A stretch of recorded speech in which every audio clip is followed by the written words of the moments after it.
So what I'm going to be focusing on next is the natural selection and how that played a part in the rise of Nazi Germany. Specifically, and what I'm going to be talking about is how natural selection was used by Adolf Hitler and people of the Nazi Party to justify the ideology of racial superiority of the Aryan master race. And so to explain that, the Aryans were considered people who had blonde haired, blue-eyed, lighter, fairer skin. And so they believed that people of these characteristics were superior in terms of intellectual ability, but also physical ability. And so, again, natural selection was used as a way to justify scientifically, allegedly scientifically, that there was a racial superiority which justified their actions of mass genocide, the systematic extermination of people that they also considered to be others. And by others, I mean people that they considered to have darker features, darker hair, darker eyes, darker skin, that they considered to be inferior in terms of intellect, but also physical ability, people that they considered to be subhuman. And so under these categories, under this category are the gypsies, people of the Jewish heritage, the mentally ill, people with physical and mental disabilities, criminals. And it's also important to mention intellectuals, people that were political and social dissenters against the Nazi parties were people that were also persecuted. And so take a quick second. Think of someone who's an intellectual in the novel who is also silenced. Yes, Piggy would be the one person. And so that's why it's important to mention there too. And so also important to mention that over 6 million people were killed in the Holocaust, just to get, so you get the gravity of the situation, of the horror of the human lives, the cost of human life that occurs as a result of World War II that came to rise as William Golding began to write his book. And so in application to the novel itself, how does chapters 3 and 4, what you just finished reading, apply to this theory of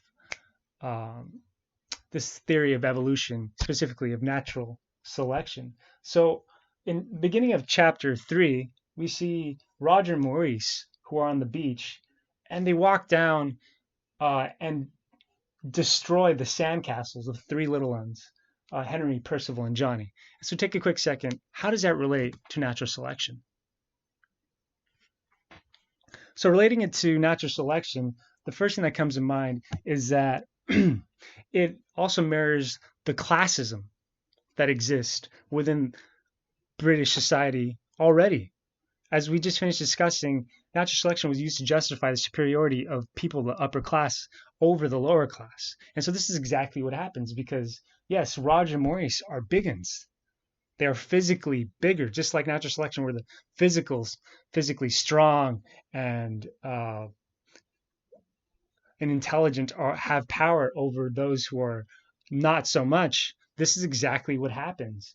Natural selections on the beach between these children where the big ones destroy the castle because they can, because they know and feel that they're superior, because they feel they have a right to the point where they actually kick sand into Percival's eyes, making him cry.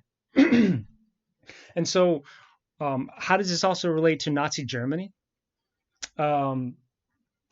What's next is that Henry, after the destruction of the sandcastle, walks off by himself and he has a stick.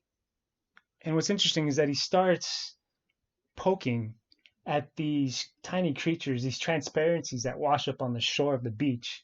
And he gets so enthralled and happy. In fact, it says beyond mere happiness, from the act of sadistically showing his control over these creatures that he feels that he is beyond happiness because of it. And so in some ways that shows this sick part of human nature that derives pleasure from harming others, but showing that you have control over them. And what's important to know is when you connect that to World War II, that is a very strong parallel to Nazi Germany. and the pleasure that they derived, the sadistic pleasure that they derived from having control over people of the Jewish faith, where they derive pleasure from their humiliation, from their injury, from their from their mutilation, or even death and destruction. And so that's something that's very important to make a connection between the book and also what happened in the historical context of that time period. And what's also very interesting is that, yes, Henry derives pleasure because he has control over this smaller creature, right? But also at the same time, what is happening in the background? Roger, a big one, is stalking Henry on the beach like a hunter. Roger becomes almost like a predator stalking his prey because he has physical superiority over him that he exerts by then what? Throwing rocks at him. Yes, you can argue that he wasn't intentionally trying to hit him. You could say just boys playing boys on the beach. But, it is also an exertion of his power over him and the pleasure that he derives over it, much like Henry derived pleasure over exerting his power over this other creature. And so, yes, he doesn't cross that line because he's still connected to the old world before they landed on the beach, where there were rules, where there were regulations, where, there was a sense of morality that you weren't supposed to hit another child with a rock. And so he doesn't cross that line, but you see him flirting with it. He comes very close to it, right? And so what's interesting to note here is that what you're starting to see is a breakdown, is a degradation of the society in which they live in, where when you compare this scene to the beginning of the book, you see that there is a change that is occurring. Because in the beginning of the book, there is more of a sense of order. Yes, it's a little bit chaotic, but everyone stands behind the Koch and Ralph. But as things continue to progress within the books, you start to see a breakdown in that culture. And in many ways, that you can argue is exactly what happened in Nazi Germany, because in the 1930s, they were still a democracy.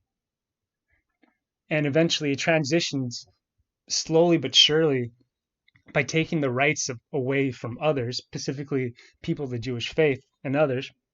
It transitions into a totalitarian society. It transitions into a society that carries out something as destructive as a massive genocide. And so, again, that's where the historical context plays a big role in understanding the complexity that is Lord of the Flies.